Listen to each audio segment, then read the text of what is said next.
Guys, aku udah selesai ya ngontenin mama aku yang mengorok kayak gini. Kalau bapak saya juga ada di situ tuh. Contohnya seperti ini. Kita contohin sebentar. Oke mama? Oke. Tidur. Ini gini. Nih.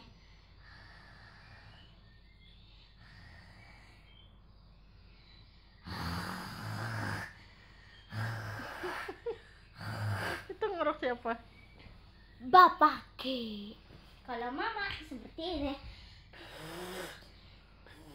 Lidahnya kayak gitu ya? Gitu. Lidahnya gini weh. Aduh.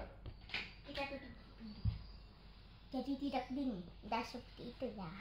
Oke, assalamualaikum warahmatullahi wabarakatuh. Jangan lupa subscribe, like, dan komen ya. Kalian juga jangan lupa guys nonton video ini. Pasti kalian ketawa-ketawa ya.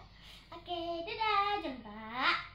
Kalian nonton video ini sampai habis. Terima kasih kalau kalian udah nonton video ini sampai habis. Sehat selalu guys.